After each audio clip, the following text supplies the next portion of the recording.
Hi అండి. మనం ఈ చిల్లీ చికెను తయారయ్యే విధానం వీడియోలోకి వెళ్ళి చూసేద్దాం రండి.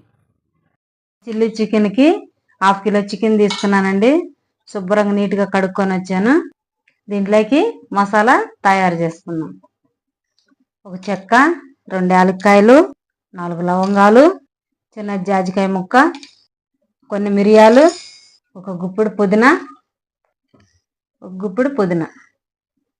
కొన్ని పచ్చిమిరపకాయలండి. మన కారానికి తగినట్టు తీసుకోవాలి. మనము ఎండు కారం వేసేది లేదండి, పచ్చిమిరపకాయలే.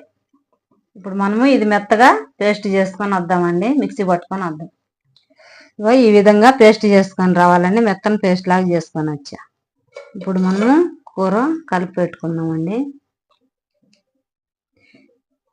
1 టీ స్పూన్ పసుపు, టీ స్పూన్ ఉప్పు, ఒక 2 టేబుల్ స్పూన్లు పెద్ద స్పూన్ తోటి పెరుగండి,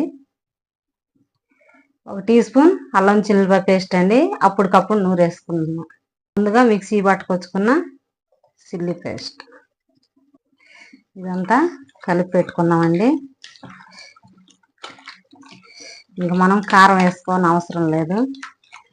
ఈ విధంగా కలిపి పక్కన పెట్టుకోవాలండి. మూత పెట్టుకొని ఇది 1 గంట అయినా పక్కన పెట్టుకోవాలండి, నానబెట్టుకోవాలి పక్కన. స్టవ్ ఆన్ చేసి బాండీ పెట్టుకొని 2 టీ స్పూన్లు ఆయిల్ వేసుకున్నామండి. మనం ఆయిల్ వేడెక్కిందండి, అన్నీ హోల్ గరం మసాలా వేసుకున్నాం. కొంచెం రాతి పువ్వు కూడా వేసుకున్నామండి. ఒక ఉల్లిగడ్డ సన్నగా కట్ చేసుకొని వేసుకున్నామండి. ఉల్లిగడ్డ బాగా ఫ్రై అవ్వాలి. ఒక 2 పచ్చిమిరపకాయలు మజ్జిగ చీల్చి చేసుకున్నాం. ఉల్లిగడ్డ ఫ్రై అవటానికి ఒక 1/2 టీ స్పూన్ ఉప్పు వేసుకున్నామండి. ఒక 1/2 టీ స్పూన్ అల్లం చిల్లిపాయ పేస్ట్ వేసుకున్నామండి. ఇందాక కూరలు వేసి కలుపుకున్నాం కదా, ఒక 1/2 టీ స్పూన్ వేసుకున్నాం. ఇది పచ్చివాసన పోయిన దాకా ఫ్రై చేసుకోవాలండి. మనకి ఉల్లిగడ్డ కూడా వేగిపోయిందండి. మనం ముందుగా ఏదైతే చికెన్ కలిపి పెట్టుకున్నామో వేసుకున్నాం. ఇదంతా మంచిగా కలుపుకున్నామండి.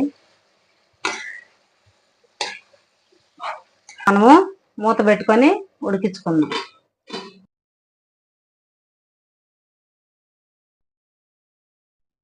మనం మూత తీసి కూర చూసుకుందామండి, ఉడికింది. మనం మూత పక్కన పెట్టుకొని మనము ఈ మధ్య మధ్యలో మూత తీసుకొని చూసుకుంటూ ఉండాలండి, లేకపోతే అడుగు అంటుకునేది. మంట సిమ్లో పెట్టుకొని కలుపుకుంటూ ఉండాలి కూరని. మనం ఇప్పుడు 1 టీ స్పూన్ ధనియాల పొడి, ఒక 1/2 టీ స్పూన్ జీలకర్ర పొడి వేసుకోవాలి. 1 teaspoon chicken masala, 1 teaspoon garam masala వేసుకొని మంచిగా కూర కలుపుకోవాలండి. కలుపుకొని మంట సిమ్లోనే పెట్టుకొని కూర కలుపుకోవాలండి. కూర అంతా మంచిగా కలుపుకోవాలండి.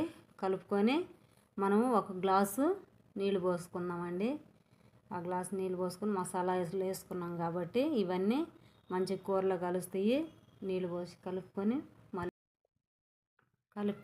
మూత పెట్టుకొని మంచి మంట సిమ్లో పెట్టుకొని ఉడికించుకుందామండి కూరని. మధ్య మధ్యలో మూత తీసుకొని చూసుకోవాలి.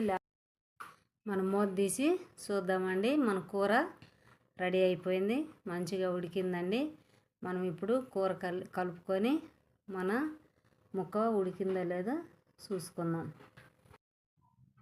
ముక్క కూడా మనకి ఎంతో బాగా ఉడికిందండి. చూడండి ఎంత మంచిగా ఉడికిందో. ఇప్పుడు మనము కూర రెడీ అయిపోయిందండి. కొత్తిమీర వేసుకొని స్టవ్ బంద్ చేసుకున్నామండి. స్టవ్ బంద్ చేసుకొని వేరే ప్లేట్లోకి కూరను సర్వ్ చేసుకుందామండి. మన చిల్లీ చికెను రెడీ అయిపోయిందండి. ఎంతో బాగా టేస్టీగా కుదిరింది. మీరు కూడా మీ ఇంట్లో ఈ విధంగా ట్రై చేసి టేస్ట్ చేయండి, చాలా బాగా వచ్చిందండి. ఉప్పు, కారం, మసాలాలన్నీ చాలా బాగా సరిపోయినాయండి. చాలా సూపర్ టేస్టీగా ఉన్నది. మీరు కూడా ఈ విధంగా ట్రై చేయండి. ఈ వీడియో కనుక మీకు నచ్చితే లైక్ చేయండి, షేర్ చేయండి, సబ్స్క్రైబ్ చేసుకోండి.